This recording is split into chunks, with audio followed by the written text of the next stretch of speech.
नमस्कार दोस्तों, मैं हेमंत प्रजापति एडवांस क्लासेस के यूट्यूब चैनल पर आपका स्वागत करता हूं। तो दोस्तों, जैसा कि अभी तक हमने मानव रोग में जाना कई सारी बीमारियों के बारे में, आज बात करेंगे इन बीमारियों से रिलेटेड कुछ बेहतरीन क्वेश्चंस के बारे में। तो दोस्तों, आज के जो हमारे क्वेश्चंस होंगे इस टाइप से, सबसे फर्स्ट क्वेश्चन जो कि आप लोगों को स्क्रीन पर बताया जा रहा है। तो इस क्वेश्चन में आप लोगों से जानना चाहता है कि मानव में प्लाज्मोडियम का संक्रमण उत्पन्न करता है। तो मानव में प्लाज्मोडियम का संक्रमण कौन उत्पन्न करता है? तो दोस्तों, यहां पर हम ऑप्शन के साथ बात करते हैं। तो सबसे फर्स्ट ऑप्शन क्या बता रहा है आप लोगों को? इन्फ्लुएंजा। सेकंड बता रहा है टिटनेस, और थर्ड ऑप्शन बता रहा है मच्छर के, और फोर्थ ऑप्शन है जीवाणु के माध्यम से। तो दोस्तों, प्लाज्मोडियम का जो संक्रमण है वो किसके माध्यम से फैल रहा था? तो हम लोगों ने जाना था कि प्लाज्मोडियम का संक्रमण हमारे शरीर में मच्छर के माध्यम से फैल रहा था। और कौन सा मच्छर था ये था मादा एनाफिलीज मच्छर। मादा एनाफिलीज मच्छर के माध्यम से जो है प्लाज्मोडियम संक्रमण हमारे शरीर में फैला था। और इससे कौन सी बीमारी उत्पन्न हुई थी? तो दोस्तों, इससे हमारी बीमारी उत्पन्न हुई थी। आप लोगों को बीमारी के बारे में बताया था, क्या हुआ था? मलेरिया। तो मलेरिया का जो है प्रभावित परजीवी होता है ये मादा एनाफिलीज मच्छर, जो प्लाज्मोडियम के रूप में हमारे शरीर में प्रवेश करता है।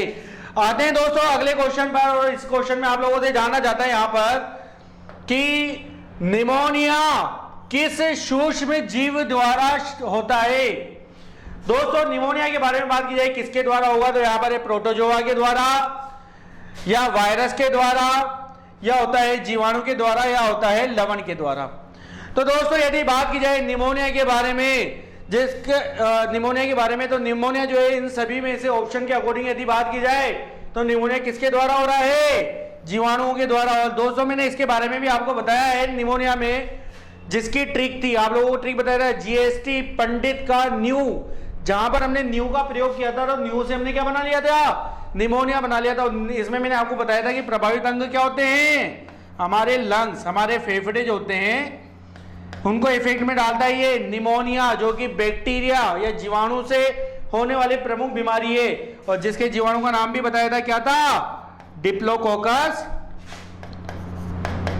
Diplococcus pneumoniae. तो डिप्लोकोकस न्यूमोनी जो है इस प्रकार का एक बैक्टीरिया है जो क्या करता है? हमारे लंग्स को इफेक्ट में डालता है। तो आप लोगों को दोस्तों क्या बताना है? निमोनिया किस सूक्ष्म जीव द्वारा होता है? तो आपका राइट आंसर हो जाएगा जीवाणु के द्वारा। आगे बात करें दोस्तों अगले क्वेश्चन पर। तो अगले क्वेश्चन पे आप लोगों से जानना चाहता है कि एलिसा जांच किस रोग के लिए की जाती है, के लिए होती है?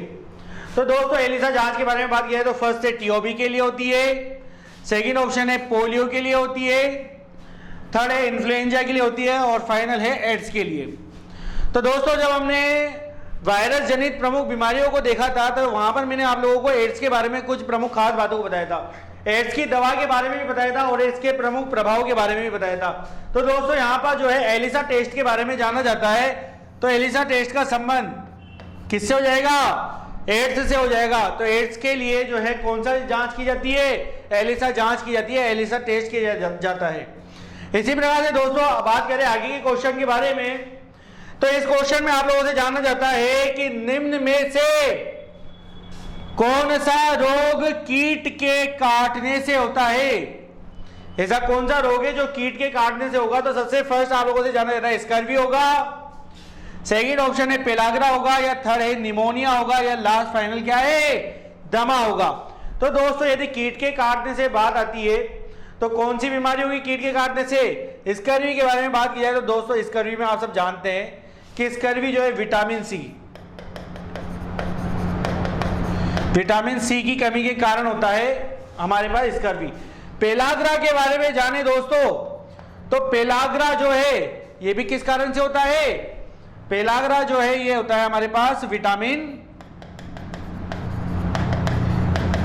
B3 की कमी होने पर।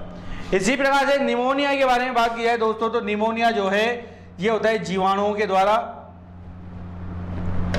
किसके? जीवाणुओं की, बैक्टीरिया के द्वारा होता है। ठीक है दोस्तों। और दमा के बारे में बात की जाए तो दमा किसके कारण होता है? ये होता है कवक के कारण। तो दोस्तों इन सभी में से आप लोगों से जानना चाहता है कि निम्न में से कौन सा रोग जो है कीट के काटने से होगा। तो दोस्तों यहाँ पर कीट के काटने से यदि बात की जा रही है तो आप लोगों को ध्यान रखना है यहाँ पर कि कीट के काटने से जो रोग होता है वो होता है दमा।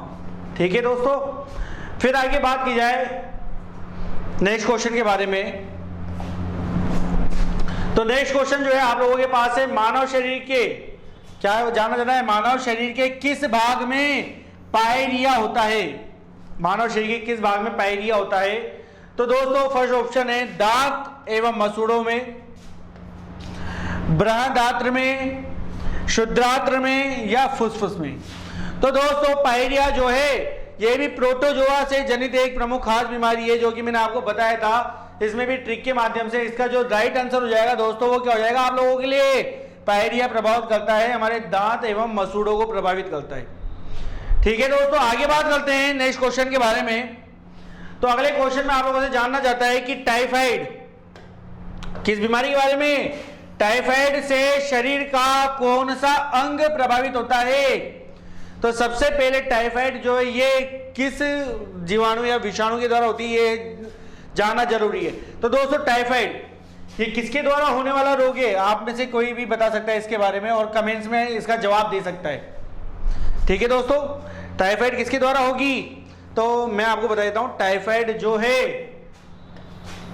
ये होती है जीवाणु के द्वारा, बैक्टीरिया के द्वारा होने वाली प्रमुख बीमारी है। और ये किसको इफेक्ट करते हैं? तो यहां पर है सबसे पहला अमाशय, दूसरा है आंत्र या मस्तिष्क या फोल्ड है अग्नाशय। तो दोस्तों ये जो है टाइफाइड दूषित जल, दूषित भोजन के माध्यम से होने वाली बीमारियों में आता है, इसलिए इफेक्ट करता है किसे, हमारी आंतों को, हमारी आंत्र को प्रभावित करता है। ये आपको ध्यान रखना है। तो आपका राइट आंसर क्या हो जाएगा दोस्तों, हमारी आंत्र को प्रभावित करता है। इसी प्रकार से आप लोगों से जानना जाता है अगले क्वेश्चन में, और आपसे इस क्वेश्चन में जानना जाता है कि निम्नलिखित में से कौन सा रोग प्रोटोजोआ द्वारा होता है? निम्नलिखित में से कौन सा रोग जो है प्रोटोजोआ द्वारा होगा?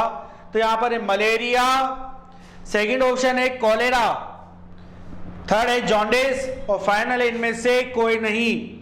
तो दोस्तों प्रोटोजोआ के रोगों के लिए मैंने आपको ट्रिक बताई थी, एक सरल सी ट्रिक, और इस ट्रिक में क्या बताया था प्रोटोजोआ में, मैंने आपको बताया था ट्रिक के माध्यम से कि पापा काम पर सोते हैं, और इस ट्रिक में हमने जान ली थी इन सभी बीमारियों के बारे में। तो अब आप सबसे पहले पहचानो कि कौन सी बीमारी होगी। तो यहाँ पर मलेरिया इस ट्रिक के अंदर आती है, तो बिल्कुल आती है। पापा से हमने जान लिया था यहाँ पर पायरिया के बारे में, का से कालाजार, और म से जाना था हमने मलेरिया के बारे में। तो यहाँ पर आप लोगों से जाना जाता है प्रोटोजोआ द्वारा होने वाले रोग। तो आप लोगों का जो राइट आंसर हो जाएगा वो क्या हो जाएगा दोस्तों, मलेरिया प्रोटोजोआ द्वारा होने वाला प्रमुख रोग है। फिर आगे बात की जाती है क्षय रोग मानव शरीर के, क्षय रोग मानव शरीर के किस भाग को प्रभावित करता है? क्षय रोग जिसे हम किस नाम से भी जानते हैं, टीबी के नाम से। तो आप लोग जानते हैं टीबी या ट्यूबरक्लोसिस, ये हमारे शरीर के किस अंग को प्रभावित करेगा? टीबी जो है हमारे शरीर के जो है लंग्स को प्रभावित करता है, क्योंकि क्या होता है इसके अंदर व्यक्ति के जो है लंग्स पर ही इफेक्ट पड़ता है टीबी के अंतर्गत, और व्यक्ति जो है निरंतर खांसता रहता है। तो जो है और इसका जो है बैक्टीरिया वो भी मैंने आपको बता रखा है ट्यूबरक्लोसिस, इसके पूरे बैक्टीरिया का नाम है माइकोबैक्टीरियम, यहां पर लिख लेते हैं हम माइक्रो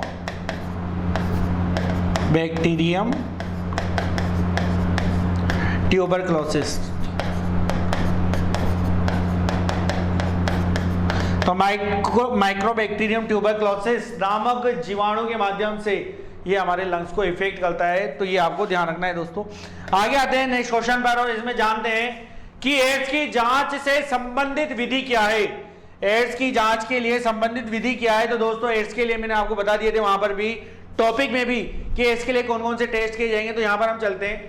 तो सबसे पहले मैंने जैसा कि बात किया है एलिसा टेस्ट होता है, सेकेंड ऑप्शन है वेस्टर्न ब्लॉट परीक्षण होता है, और थर्ड पीसीआर टेस्ट होता है, या फोर्थ ऑप्शन है आप लोगों के पास उपरोक्त सभी। तो दोस्तों यहाँ पर एड्स की जांच के लिए ये तीनों ही टेस्ट किए जाते हैं। तो आप लोगों का जो राइट आंसर हो जाएगा वो क्या हो जाएगा, उपरोक्त सभी। एड्स के लिए एलिसा टेस्ट, पीसीआर टेस्ट और वेस्टर्न ब्लॉट टेस्ट तीनों टेस्ट कराए जाते हैं। ठीक है दोस्तों, अब बात करें फाइनल क्वेश्चन के बारे में। तो फाइनल क्वेश्चन जो है आप लोगों के सामने इस प्रकार से है इसमें आप लोगों से जानना चाहता है कि निम्न में से वायरल जनित रोग कौन सा है, कौन सा रोग है जो वायरल जनित या वायरस द्वारा होता है हमारे शरीर में। सबसे फर्स्ट आप लोगों से जानना चाहता है चेचक, सेकंड आपको बताया गया है पोलियो, और तीसरा है खसरा, और लास्ट कौन सा है, ऑप्शन सभी। तो दोस्तों अगर हम इसके बारे में बात किया तो इसके लिए भी मैंने आपको एक साधारण सी ट्रिक बताई थी, और ट्रिक में मैंने आपको बताया था किस नाम से जाना जाता है वायरस की ट्रिक को। इस ट्रिक को कहा जाता है ए चाचा इन सभी को मत डांटो, खरे गाल पर छापो। तो इस ट्रिक का सहारा लेकर आप बता सकते हो कि इनमें से कौन सी बीमारी वायरस जनित है। तो दोस्तों मैं आपको डायरेक्ट बता देता हूं कि चेचक जो है ये भी वायरस द्वारा होती है, पोलियो जो है ये भी वायरस द्वारा होती है, खसरा जो है मिसल्स कहा जाता है इसे, ये भी वायरस द्वारा होने वाली प्रमुख बीमारी है।